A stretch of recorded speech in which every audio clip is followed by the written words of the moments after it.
বাবুরে বাবু, এ বেটি ফ্রান্স থেকে আইসে কি শুরু করে দিছে রে বাবু।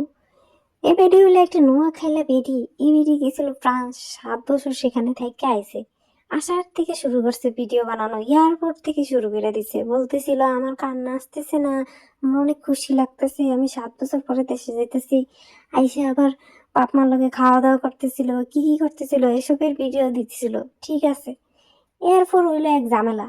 বেরিয়ে গেছিল রাস্তা দিয়ে, কোথাও যাইতেছিল, দেন একটা সেরি আইছে, বেলি ফুল কিনবে। সেখানে সেরি 5টা ফুল বিক্রি করব, বলতে 120 টাকা। হ্যাঁ, 100 টাকা দিছে।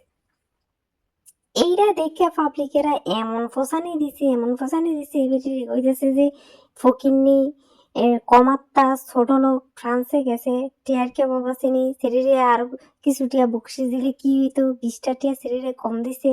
এগুলা কইয়া এনে একদম ফসাই লাইছে, একদম খেলাই লাইছে।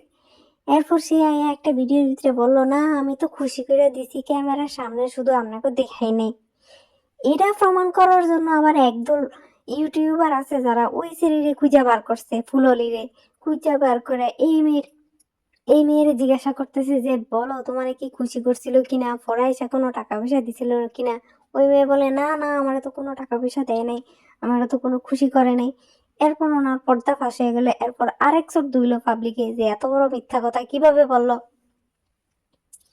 এই সব কাহিনীর পরে আরো কয়েকজন ইউটিউবার ওই ফুললির কাছে গেল, গিয়ে অনেকভাবে অনেক ভিডিও ভিডিও বানাইলো, কিছু টিয়া পয়সা দিল, খুবই ভালো। এরপর এই যে নোয়াখাইলা, এই যে ফ্রান্সে গেছিল রাখি, উনি আবার এই মেয়ের কাছে গেল। গিয়া উনি কি করছে, মানে ওনার সাথে আবার একজনের নিয়ে গেছে, সেটা হচ্ছে ওই যে এই দিশার মা আছে না, এই দিশার মা এই মহিলার সাথে করে নিয়ে গেছে। নিয়ে ওই মেয়ের গাড়ির ভিতরে বসায় ক্ষমা টমা চাইয়া এরপরে ওই মেয়েরে কি করছে, নিয়ে একটা মোবাইল কিনা দিছে।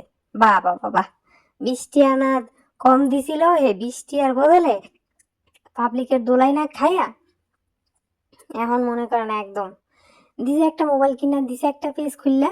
এখন এই মাইয়ারে দিয়া ভিডিও বানাইবো, তাইলে নাকি এই মাইয়া রাতারাতি বড় লোক হয়ে যাবো, 1 লাখ টাকা তুললে লাইব প্রতি মাসে মাসে।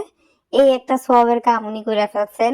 উনি আর কোনো সওয়াবের কাম খুঁজে পায় না, কে এই সওয়াবের কামটা এই মেয়েরে দিয়া করাইতাছে। তো এইটা লইয়া যে কি পরিমানে মাতামাতি করতেছে মানুষ, এগুলো কয়দিন ধরে দেখতে দেখতে মানে কি আর বলবো, বিরক্ত হয়ে গেছি। যে এদের কি খাইয়া দিয়ে কোনো কাজ নাই।